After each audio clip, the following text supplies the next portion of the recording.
Welcome back to Down in Front. Welcome to Down in Front. First time. My name is Andy Neitzer. That's Joel Shuttlesworth right there. And we are going to be reviewing some movies today Movie time. on our 1 yearth episode. That's right. This is episode number 52, which means we have done 1 year's worth of weekly programming for Columbia Access Television. Sorry, we were dancing earlier. Yeah, now we're all tired. What did we see this week? Well, since you were deathly ill last week, we Yeah. had to skip last week's episode. But we did see last week Clash of the Titans and Tyler Perry's other horrible movie of the quarter. And last night we saw Date Night. It was sweet. Oh. What do we want to do first? Let's talk about Clash of the Titans. Clash of the Titans is the story of Perseus, who goes on an adventure to, what was he doing? Standing up to the gods or something. What's his name? Sam Worthington? Mm-hmm. Sam Worthington, who has no personality at all. No, he's just generic Ken doll action hero number 3. Yeah, he plays Perseus, who, if you saw the original, he goes on an adventure to stand up to the gods. Magical horses. Yeah, he rides flying horses. Yeah. Pegasi. What you think? Yeah. There's literally like 4 action sequences in the whole movie. Mhm. There's an action sequence, and then 20 minutes later there's an action sequence, 20 minutes later, and those are the only things worth seeing. Everything in between was really kind of this garbled garbage. It wasn't really that interesting, and nobody really had anything deep to say. It was like, oh, I'm mad at the gods, and the gods are like, I'm mad at man, and it's like, oh, I'm gonna take revenge on gods, and oh, I'm gonna take revenge on man, and then they battle in different It ways. really wasn't all that kind of battle stuff, though. I mean, you had the gods never really just like got down and showed everybody their wrath. Now, one thing and it's been a while. I think this was last week that we saw this one. So you get a whole different view of our review this time because of what we can actually remember. Yeah. What I remember from this movie, I remember that we saw it in 3D, but it really didn't need to be. If you're going to go to a 3D movie, this is not the one to experience. It's like, there's no reason for it. There's no atmosphere to it. There's no nothing. Not like the other Sam Worthington movie with the blue monkeys. Blue monkeys. But what I liked was the sense of power that they gave the characters. Like, there's one big, giant, nasty-looking thing, and usually when you dress somebody up in a costume and you hit them, they kind of shake and their makeup shakes and they fall back. It's hard to show that they've got that strength. And in this movie, they pulled that off for me. I noticed that everybody who's supposed to be like 10 times stronger than man was 10 times stronger than man. I can't remember who they were or what they were doing, but I remember they fought and I remember laughing at it, There's just, I get really tired of Sam Worthington because he's in like all these movies.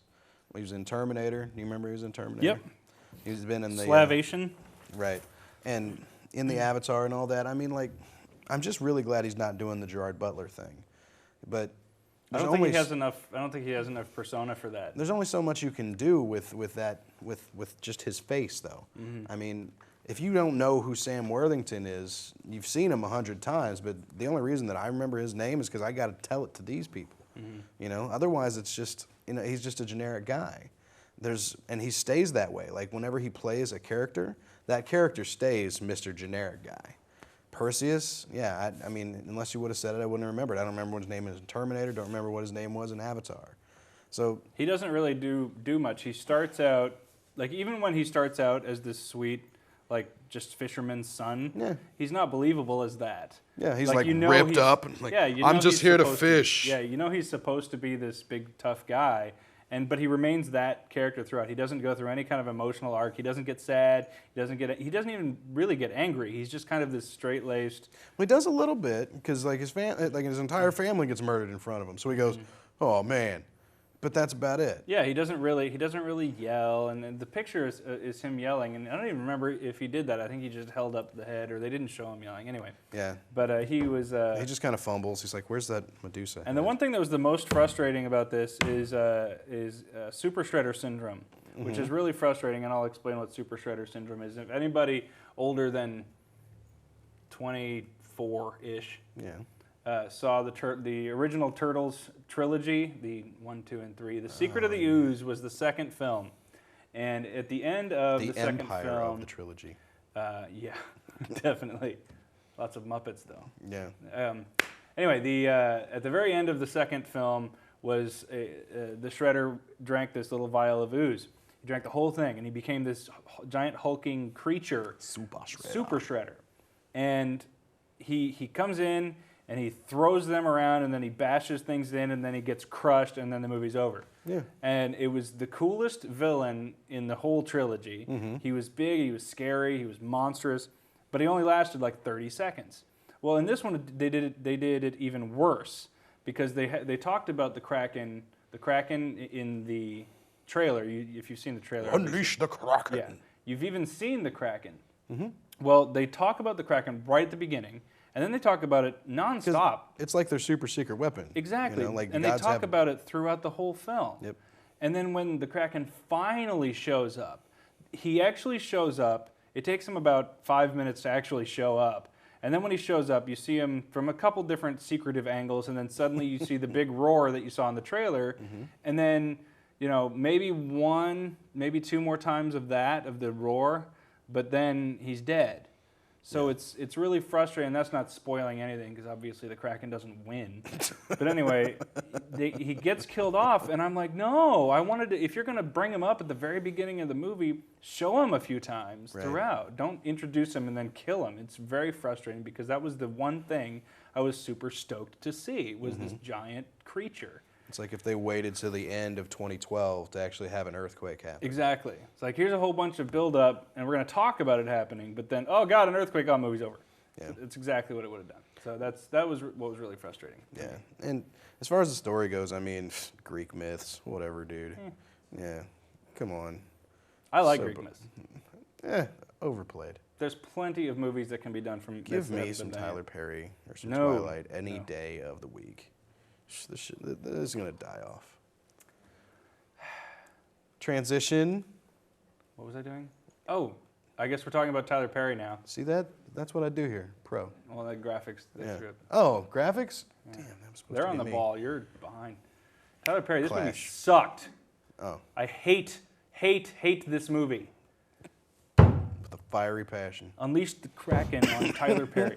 Okay, so this is the sequel to Tyler Perry's wonderful movie, Why Did I Get Married? Oh, they made another one.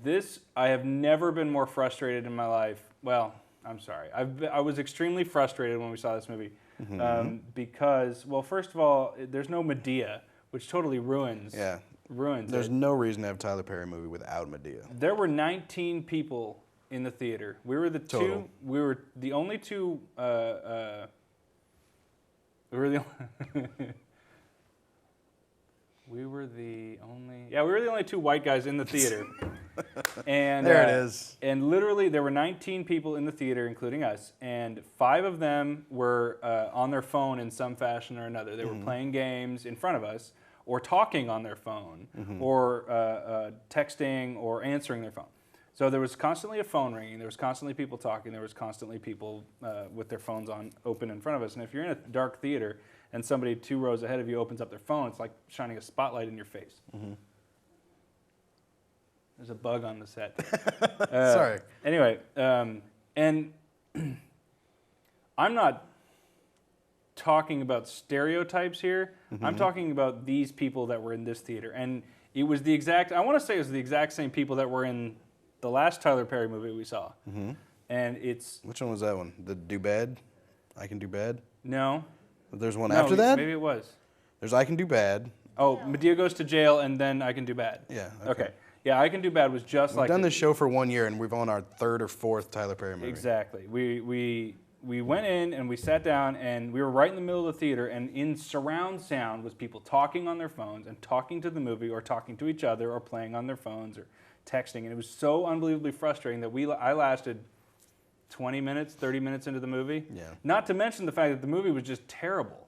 Yeah. It's this group of people, all of them are one obnoxious stereotype or another, and there's this one character that I just wanted to strangle from beginning to when we left. Are you talking about Black Dynamite? No, not Black Dynamite. Black Dynamite was awesome. That's the only reason. That's the only reason I lasted 20 minutes because Black Dynamite was awesome. And he wasn't even he wasn't being Black Dynamite. He was just every time he says something like that. You hear him. You're like, oh, I remember when Black Dynamite says something funny. So tell him why the movie sucks. Oh, well, this is the sequel to a movie that I never saw. I saw about 20 minutes of. Yeah, it was Why Did I Get Married? Which I don't know why they made a movie about it, but what this is like you've got all these different people with all this history behind them, and you just kind of step in, you know. It's like if you walk into a dinner party and you don't know anybody, and they're all just talking really loud at you and expect you to laugh at all their jokes. You know that kind of awkward feeling that you get? That's the entire movie. Yeah. You know, and it's not just because we were the only two white guys there. It's just that they didn't give you anything to make you care what you were doing. I mean, all these people get together and they go on this trip, and then somebody shows up, like somebody's ex. They're like, oh, I can't believe he showed up after what he did. Yeah. What did he do? He hurt the big one. Janet? No, not that big one. The other big one. Yeah. By the way, Janet looks like she ate Michael. Janet's big. Janet's pretty big. Yeah, she. I'm pretty sure she ate Michael. Michael's pretty stringy though. Yeah, but there's all Is he that. the only dead one? What? Maybe there's another dead one that she ate. Anyway, there were two big ones, but Janet wasn't the big How one. many Jacksons The can other you big one was Jill the Scott. One. What? Jill Scott. You know their names?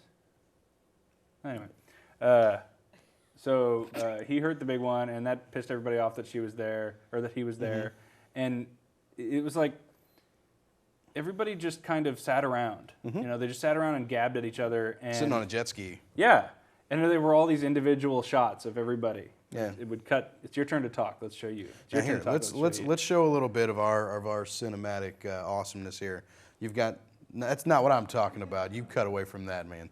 All right, you've got our shot here talking. You've got Andy's shot, him talking When to it's me. my turn to talk is when I talk, and then Right, and then you've got me talking. You've got a wide shot to show that we're both right here in the same location. but this one was In a five ti- guys on jet skis or on lawn Yeah, chairs. it's like a shot here of me talking directly at the camera, and then a shot of the awesome jet ski that I'm sitting on, and then Andy's face, and that's how you It would could have watch. been shot on different parts of the world. I said it in when we reviewed Madea Goes to Jail. I said it. I thought it would make a cool play. I thought that'd be a really cool play, but I didn't like it as a movie. And I think this is Tyler Perry, written, directed, produced. Tyler Perry needs to stop making Tyler Perry movies because Tyler Perry movies suck. Yep. Tyler Perry needs to make Tyler Perry plays and keep them out of my theater. If Tyler Perry wants to make Spike Lee joints, he can go right ahead. But if Tyler Perry keeps making Tyler Perry movies, I'm going to be done with him. And I'm pretty sure that this And I was can just keep saying Tyler Perry because his name is in the credits more times than I just said it Tyler right here. Perry. I think A this review was brought just. to you by Tyler Perry. I think this was just an excuse for Tyler Perry to get all of Tyler Perry's friends to go to some exotic island in the Bahamas And hang out with Tyler Perry. Yeah, exactly. Yeah. So they just all sat around and talked to Tyler Perry about how great Tyler Perry is. And you know why there's no Madea in this movie? Because Tyler Perry's in every shot. Because Tyler Perry ain't going to wear that wig. It's hot. Yeah, he'd have to sit in makeup. Tyler for Perry's 4 not going hours. to wear a jet ski. Tyler Perry in that doesn't wig. sit in makeup for 5 hours in the Bahamas. No, Tyler Perry's got better things to do. I don't know where that came from. I don't know either. But no, it really, I mean, besides the fact that there's no Madea for any kind of like laughter or any kind of levity to the whole thing, it's just, the jokes in it, like Black Dynamite's whole thing where he's a football announcer who does nothing but make football jokes. That's, come on, man. I mean, yeah, my little Tyler Perry bit where I was doing nothing but Tyler Perry was really funny because I kept it going like that. All right. But the football jokes, not as good, because that's football. Who cares about that? It's I'm sorry, that's just it. Tyler Perry doesn't care about white people. Oh, live TV, live TV. What was I doing? Oh, is it time to move on yet? What were you doing? Oh, getting us kicked off the air? Ah, crap. What do we got? 14 minutes. Can you stretch 14 minutes at a date night? Oh, we can just make out at the end of it. And go. Go. You want to talk about Tyler Perry some more? I'm killing time. You're killing time. Well, we can always just review the Beyonce show. Don't play a level on your Oh, phone, please. okay. Let's talk about Date Night and we'll see where Date we Night. go. Steve Carell and Tina Fey. Funny people. Mm-hmm. Very, very funny people. Pretty cute movie. Mm-hmm. It was cute and it was fun and funny. See you later, folks. And so anyway, it's the Fosters. They go. If you've seen Meet the the trailer, Fosters. Yeah, you go. The Fosters go on a date, and they take somebody else's reservation. Those somebody else's happen to be blackmailing somebody, and their life gets turned upside down. I'd like to take a minute. 14. 14 of them. Just sit right there. All right. Okay, tell you so about Date Night in a town called Bel Air. yeah, so they're all over New York getting chased by hoodlums, and they meet up with Mark Wahlberg, Marky Mark, who About to who say, helps who are them you talking find about? find the actual thorn. What are they? Triple Thorns. Triple horn. Triple horns. And that was really cool. That was Yeah. James Franco Mm-hmm. and Mila Kunis played the triple horns, and they were really funny. Yeah. That was a nice little interaction. Yeah. Where was I going with this? Yeah. Yeah, Yeah. take your date to go see it. It's really cute. That's the thing is this movie, Yeah. Date Night, is like an actual fun movie that a dude and his date, What's up?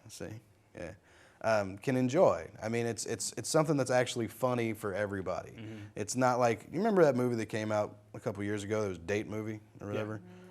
Yeah, I just heard a groan from somebody, but yeah, no, this is not like Love's the song or whatever that just came out that we skipped. That's supposed to be a date movie. This is an actual date movie because when you take a date to a movie, I've never done that before, but what I would assume is that you want them to have like a good time. You Yes. know, you don't want to have that sad moment. Like you don't want to take them to My Sister's Keeper. You don't want to take them to, some kind of horror movie. You want them to have that good feeling when you leave. I didn't realize. Who's getting the good feeling? I didn't realize I was doing that. No, I mean you want them to have that good feeling when you get out of the theater. Exactly. No, you see what I'm saying though? Is that transference of feelings? You want them to be happy, so that they get that happiness towards you. You see what I'm saying? That's how a date works. Oh, I see what you're getting at. Did you read that in, Joe? It's a transference of feelings, so you both get a good feeling. Yeah. So you No, both- what I'm saying is, So listen you to both me. get Hold filled on. with the good feeling. Hopefully, just the other one, because what you're trying to man, y'all are just making this sound bad. This is not what I'm talking about. I get a textbook and say transference for you guys. It's a movie that makes you feel good and lighthearted, so that when you leave, the both of you are feeling good and lighthearted and not sexually innuendoous in any way. Yeah, I said I it. don't know how to do that. What I'm saying is this is a fun I'm married. movie. I don't do that I'm anymore. saying this is a fun movie. Yes. It's a lot of fun. It's another example of why improv players make the best comedic actors. Because, you can tell that a lot of this stuff is just off the cuff. Mm-hmm. And that's really exciting because it's like all these scripted, play-by-the-numbers comedies that have been coming out. A couple of them have hit the mark, but with something like Date Night, which is really funny, and something that obviously Hot Tub Time Machine had a lot of improv stuff on it too. You compare that with stuff like, The Hangover, which is obviously not, kind of improv sort of stuff. Or funny. Or funny at all. But you compare those two and you can see where it comes from. Mm-hmm. And you've got Tina Fey, who, an amazing writer and one of the only female comedians that I actually enjoy watching. And Steve Carell, who's just, it's been a while since I've seen him in an actual, funny movie. Mm-hmm. He had that whole indie thing for a while that was just, A Dan in real life. I'm tired of comedic actors. Somebody's trying to pull the Bill Murray route and go that. No, come on, that's Bill Murray. You can't be him. Just be Steve Carell. Jim Carrey's number 23. Yeah, Jim Carrey. You can't tried do it. Knock it No. off. It all started downhill with Cable Guy. But Aw, come on, man, that wasn't good. I liked it. We're not going to review Cable Guy. Yeah. But what I'm saying is, this whole thing worked, Yep. which is a lot different than most of the other kind of date movies that you would consider to be date movies. Like, I would not take a date out to Clash of the Titans. That's a movie you go, drink a couple of beers with your brosteads, you go out and you watch Percy go and chop off some heads. And you later know? there's a transference of Then there's a transference of feelings, just like when I saw 300. Only those frat guys from college here. Hey, whoa, live TV. They know where we are. But no, I mean this is an actual movie that makes sense. The story works.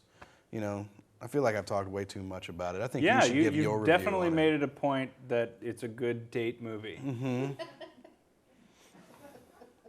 Thanks. It's funny. It's really funny. Yeah. Yeah. What'd you think of the story? Was it believable? Nah, Okay. because they went from like Times Square to Central Park in like 10 minutes. It's not Yeah. even possible. Tom Hanks can do that. Yeah, that's only with Angels and Demons Transit System. Oh, dude, remember when the two cars did the thing? Yep. Yeah, that made me think of Transference.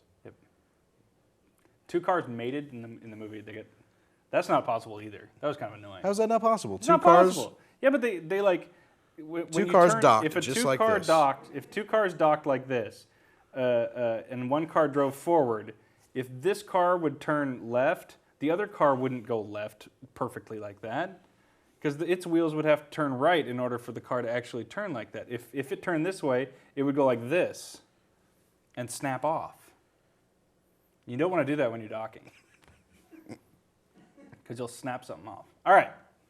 Is that 14 minutes? You have 7 minutes left. Oh my God. No, make that 8 minutes.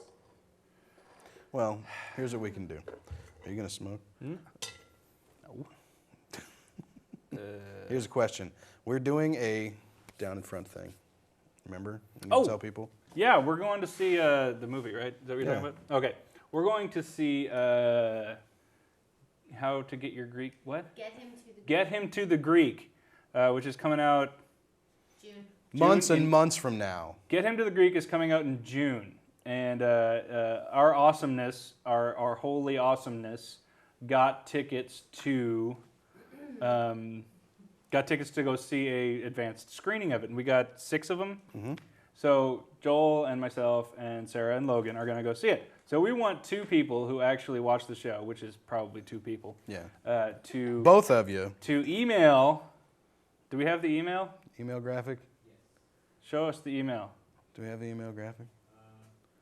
Hold on. Email. Yeah, that'll work. All right. Can we fade back Sure. up? Now go back to this. One@gmail.com. Yeah. Down in front There we go. @gmail.com. Email us and let us know that you want to go see it, so we can hook you up with some tickets. We get a private section or something. There's like Yeah. a press. It's a safe seat. I'm gonna wear one of those There's like a hats press with the slash things in it. celebrity section that we get to go. in, is and that it's something gonna we be can do? Something we can do. So email downinfront1@gmail.com or And we have gotten emails now.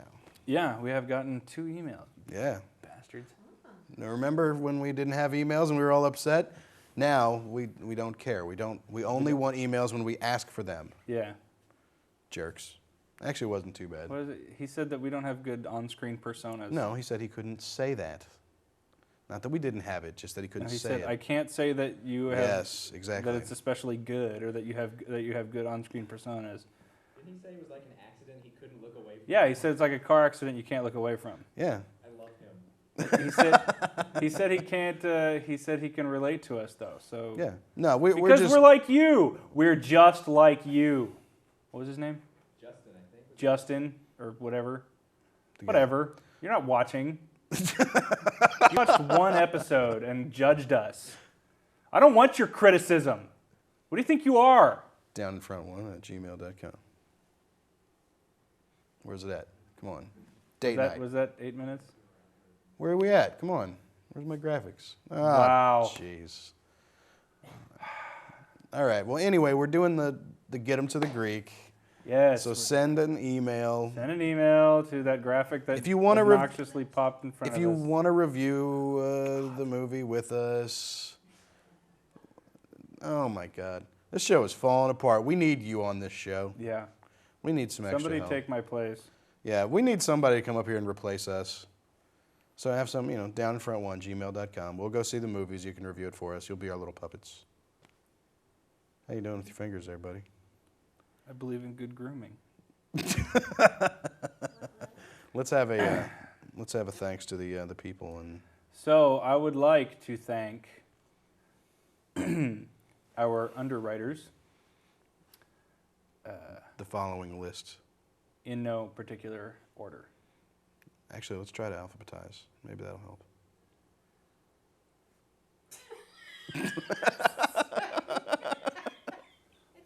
Just kidding. Let's try it anyway. Hollywood Theaters. There we go. HIJKEFG. Oh, Gotcha Costumes. Gotcha. Yep, yep. Cat Mackenzie's. TV. Mackenzie's, who hasn't underwritten a show for me in like 3 months. They underwrite me all the time. Transference. And Cat TV. Cat TV.